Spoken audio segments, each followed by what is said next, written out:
Hi students, welcome to Dr. Postpat Ravikant Reddy channel. ఈరోజు ఈ వీడియోలో ఆంధ్రప్రదేశ్లోని ఇంటర్ సెకండరీ చదువుతున్నటువంటి విద్యార్థులకి ఒక వారం రోజుల్లో షెడ్యూల్ ఎలా కంప్లీట్ చేయాలనే విషయం మీద నేను ఈ వీడియో చేస్తున్నానండి. అయితే మీరందరూ ఈ రోజు నుంచి కరెక్ట్గా 1 వీక్ గుర్తుపెట్టుకోండి. ఇప్పుడు నేను చెప్పిన విధంగా కనుక చదివితే మీకు రోమన్స్ అన్నీ క్లియర్ అవుతాయి. మీరు 100 మార్క్స్కి పేపర్ టచ్ చేయగలుగుతారు. అంతేకాకుండా మీరు ఒకవేళ డల్లర్స్ ఎవరైనా ఉంటే ఒక 4 రోజుల్లో మీరు ఎలా పాస్ అవ్వాలి అనేటువంటిది కూడా ఇక్కడ తెలియజేస్తాను. చూడండి, చాలామంది చదువుకుంటారు, సంవత్సరం మొత్తం చదువుతారు. వాళ్ళు రాసిన ఎగ్జామ్ 3 గంటలే 100 మార్కులే. వారం రోజులు చదివిన 3 గంటలే 100 మార్కులే పేపర్. మనం ఎంత చదివామనేది కాదు, దాన్ని ఎంత బాగా గుర్తుపెట్టుకొని పేపర్ ప్రజెంటేషన్ ఎంత బాగా చేశామనేది మెయిన్ ఇంపార్టెంట్ అయినటువంటి విషయం.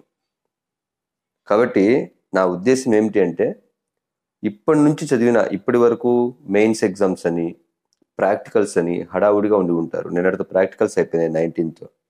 కాబట్టి అందరూ ఇప్పటి నుంచి చదవడానికి ఇంట్రెస్ట్ చూపిస్తారు. కాబట్టి ఈరోజు ఈ వీడియో మీకు అప్లోడ్ చేస్తున్నానండి. సరే చూడండి, డే 1 మనం చదవాల్సింది ఏమిటంటే పి అని నేను పెట్టున్నాను. అంటే ప్రతిపదార్థం. మీ ఇష్టం వచ్చిన లెసన్ తీసుకోండి. సూక్తిరత్నాన్ని కావచ్చు, చాణక్య శాస్త్రం కావచ్చు. రోజుకు ఒకటి చొప్పున చదవండి. 4 రోజులు 4 ప్రతిపదార్థాలు మీకు క్లియర్ అవుతాయి. ఓకేనా? నెక్స్ట్, ఇప్పుడే రోమన్ నెంబర్ 4కు సంబంధించి అంటే నానిటెల్కి సంబంధించి 2 లెసన్స్. ఫస్ట్ 2 లెసన్స్ ఈజీగా ఉంటాయి కాబట్టి అవి 2 నేర్చుకోండి. డల్లర్కి ఇది మెయిన్ ఇంపార్టెంట్ నానిటెల్. నెక్స్ట్, అదేవిధంగా ఈరోజు సాయంత్రం ఏం చేయాలి, మళ్ళీ మీకు 12th రోమను 13th రోమన్లో వచ్చేటువంటి సందులు ఎనీ 3 మీ ఇష్టం వచ్చినటువంటివి.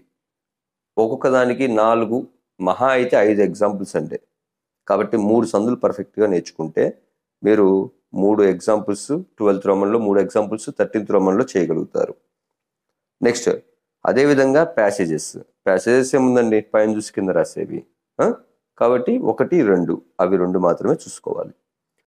ఇక డే 2 రెండవ ప్రతిపదార్థం మరియు 5వ రోమన్కి సంబంధించినటువంటి మనకి సందర్భాలు, యానటేషన్స్ అంటాం.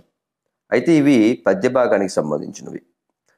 డల్లర్స్ కనుక అయితే 1 మరియు 5 మీరు ఒకే సందర్భం నేర్చుకోండి. 1వ రోమన్లో 1వ లెసన్లో, అదేవిధంగా 5వ లెసన్లో ఒకటే సందర్భం నేర్చుకోండి. సేమ్ యాస్టిస్గా ఇక్కడ నుంచి కాపీ చేసుకుని అక్కడ పేస్ట్ చేయడమేనండి. ఓకేనా? ఒకవేళ నువ్వు కనుక టాపర్ అయితే 2వ లెసన్ కూడా నేర్చుకో, మర్చిపోవద్దు. ఓకేనా? డల్లర్కి అయితే 5వ రోమన్ ఉపయోగపడుతుంది ఇక్కడ బాగా. నెక్స్ట్ అండి, ఇదే రోజు సాయంత్రం పూట ఏం చదవాలి? సమాసాలు ఎనీ 3 అన్నాం. ఇక్కడ మనకు 6 ఉన్నాయి సమాసాలు. 6 నుంచి వారు 6 ఎగ్జాంపుల్స్ ఇస్తారు. కాబట్టి 3 సమాసాలు పర్ఫెక్ట్గా నేర్చుకుంటే ద్వంద్వ, ద్విగు, అవ్యయభావం ఎగ్జాంపుల్స్ తక్కువ, ఖచ్చితంగా ఎగ్జామ్కి ఇచ్చేటువంటివి. ఓకేనా? సో అవి మీకు సరిపోతాయి, 6 మార్కులు వస్తాయి. ఇక ప్యాసేజెస్, ఇక్కడ మీకు సమాసాలు మొత్తం కలిపినా కూడా 10 ఎగ్జాంపుల్స్ ఉంటాయి. కాబట్టి ఇక నేనేం చేశాను, ప్యాసేజెస్ 3 ఇచ్చానండి. 3, 4, 5 ఇవి కొంచెం జాగ్రత్తగా చూసుకోండి. ఓకేనా? సో ఇవి డల్లర్కి బాగా ఉపయోగపడతాయి. 4వ రోమన్ 6, 5వ రోమన్ 6, సందులు 12, ఇది ఒక 5. చూడండి ఎన్ని మార్కులు అయినాయి, 29 మార్కులు అయినాయి అక్కడే. డే 3లో మీరు ప్రోజుకు సంబంధించిన సందర్భాలు ఇవి నేర్చుకున్నా కూడా పాస్ అయిపోతారండి. ఎస్ఎస్ అవి ఇవి టచ్ చేసిన. ఓకేనా? సరే, డే 3 ఇక్కడ మీకు 3వ ప్రతిపదార్థము మరియు 6వ రోమన్కి సంబంధించినటువంటి 1 మరియు 2 లెసన్కి సంబంధించినటువంటి సందర్భాలు ఇవి ఖచ్చితంగా మీరు నేర్చుకోండి. డల్లర్ అయితే. టాపర్ కనుక అయితే ఇక్కడ ఇంకొక లెసన్కి సంబంధించిన ప్రతిపదార్థాలు నేర్చుకోవడానికి ప్రయత్నం చేయండి. ఇక మనం 3వ రోజు సాయంత్రం ఏం రోమను, 8th రోమన్కి సంబంధించినటువంటి 2 మార్క్స్ క్వశ్చన్స్ 1, 2, 3 లెసన్స్ నేర్చుకోవాలి పక్కా. డల్లర్ అయినా టాపర్ అయినా. ఒకవేళ టాపర్స్ అయితే ఇంకొంచెం చాయిస్ నేర్చుకోవడానికి ప్రయత్నం చేయండి. డే 4 ఇందులో పోయిటరీకి సంబంధించినటువంటి మీకు 2 మార్క్స్ క్వశ్చన్స్ మరియు ప్రతిపదార్థాలు. ఇక మీకు 4 లెసన్స్ ఇచ్చారండి. 1, 2, 3 మరియు 4 ఈజీగా ఉంటాయి. మీరేం టెన్షన్ పడాల్సిన పని లేదు. మొదటి 3 నేర్చుకున్నా సరిపోతాయి డల్లర్కి. ఓకేనా. నెక్స్ట్ అదే రోజు సాయంత్రం రోజున పోయిటరీకి సంబంధించి 1 మరియు 2 ఎస్సేలు, అంటే విభీషణోపదేశ, ధర్మనిష్ట, ఈ 2 నేర్చుకుంటే మీకు ఒక ఎస్సే కన్ఫర్మ్గా వస్తుంది. డే 5 పోయిటరీకి సంబంధించిన విఎస్ఏక్యూలు. ఇక్కడ మీరు జాగ్రత్త అండి, విఎస్ఏక్యూలు నేర్చుకునేటప్పుడు కన్ఫ్యూజ్ అవ్వద్దు. చాలా ఇబ్బంది పడుతూ ఉంటారు 1 మార్క్ క్వశ్చన్స్లో. చాయిస్ అనేటువంటిది ఉండదు కాబట్టి జాగ్రత్త. అయితే మీకు ఆ విఎస్ఏక్యూలు మాత్రమే కాబట్టి 16th రోమన్కి సంబంధించిన వాక్య నిర్మాణం, మనం సెంటెన్స్ క్రియేషన్ అని అంటాం ఇంగ్లీష్లో, అయితే మీకు వాక్య నిర్మాణం అని అంటాడు. అక్కడ బాక్సులు ఇస్తాడు కాబట్టి మీరు చూసి రాసేవే కాబట్టి 1, 2, 3 అని 3 ఇచ్చానండి అక్కడ. అవి ఈజీగా ఉంటాయి. మీరు అంటే నేమ్స్ వచ్చినప్పుడు సహా, సా ఇవి వచ్చినప్పుడు ఎండింగ్ తి రావాలి. త్వం వస్తే సి రావాలి.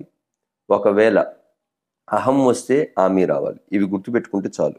ముందు సింపుల్ అండి, అహం వస్తే ఆమి రావాలా, త్వం వస్తే సి రావాలా. ఇవి 2 ప్రతి దానిలో ఉంటాయి. ముందు ఇవి 2 గుర్తుపెట్టుకోండి, తర్వాత ఏ వచ్చినా సరే తి పెట్టుకోండి, ఎండింగ్ నేమ్స్ ఏమొచ్చినా సరే, అట్లా సరిపోతుంది. నెక్స్ట్ అదే రోజున ప్రోజుకు సంబంధించినటువంటి 1 మరియు 2 ఎస్సేలను మీరు నేర్చుకోగలగాలి. మీరు ఎస్సే అక్కడ ఉన్నట్టు రాయమని ఎవరు చెప్పరండి. దాన్ని సైడ్ హెడ్డింగ్స్ పెడుతూ కొటేషన్స్ రాస్తూ మ్యాటర్ క్లియర్ చేయాలి. అలా రాస్తేనే మీకు మార్క్స్ పడతాయి. అయితే ఇక్కడ స్టిక్ పెన్తో సైడ్ హెడ్డింగ్స్ని, మీరు రాసిన కొటేషన్స్ని హైలైట్ చేయడానికి ప్రయత్నం చేయండి. ఇది మీకు ప్రధానమైనటువంటి అంశం. నెక్స్ట్ డే 6 ఇక్కడ మనం 10th రోమన్కి సంబంధించినటువంటి విఎస్ఏక్యూలు, అంటే ప్రోజుకు సంబంధించినవి. ఇక్కడ కూడా కంప్లీట్గా చాయిస్తో సహా నేర్చుకోవాల్సింది. ఇక్కడ మనకు చాయిస్ ఉండదు కాబట్టి 6 లెసన్స్ నేర్చుకోవాల్సిందే. ఇక 16th రోమన్లో 4వ టేబుల్ కొంచెం కష్టంగా ఉంటుంది. అందుకనే ఇక్కడ అదొకటి మరియు 5వదని ఇచ్చాను. ఆ 5వ టేబుల్ మొదటి 3 ఉంటుంది. 4వది ఒకటే కొంచెం కన్ఫ్యూజన్గా ఉంటుంది. జాగ్రత్త నేర్చుకోండి. కానీ మ్యాక్సిమం పబ్లిక్ ఎగ్జామ్లో మొదటి 3 నుంచే ఇస్తూ ఉంటాడండి. నెక్స్ట్ మనకి అదే రోజు సాయంత్రం పూట 14వ రోమన్కి సంబంధించినటువంటి శబ్దాలు. ఇక్కడ మీకు శబ్దాలు ఒకేలా ఉండేటువంటి ఒకసారి ఇచ్చారండి. జలముక్కు, వాక్, వణిక్, స్రక్, ఈ 4 శబ్దాలు ఒకేలా ఉంటాయండి. జలముక్కు, వాక్ అన్నప్పుడేమో కా ప్లస్లు చా వస్తుంది. వణిక్, స్రక్ అన్నప్పుడేమో కా ప్లస్లు జా వస్తుంది. మిగతా అంతా సేమ్గా రాయొచ్చు. ఇంతే. మీరు ఆ ఒక్కటి మీకు కావాలంటే ఆ టేబుల్ అంతా కూడా కింద డిస్క్రిప్షన్లో లింక్ ఉంటుంది, చూడండి ఒకసారి. నెక్స్ట్ డే 7 శబ్దాలకు సంబంధించి ఇక్కడ భవత్తు, రాజన్ అని ఇచ్చానండి. ఇవి 2 శబ్దాలు చాలా కన్ఫ్యూజన్గా ఉంటాయి. వీటిని నేర్చుకునేటప్పుడు చాలా జాగ్రత్త. ఎగ్జామ్కి పోయేటప్పుడు తప్పకుండా చూసుకుని వెళ్ళండి.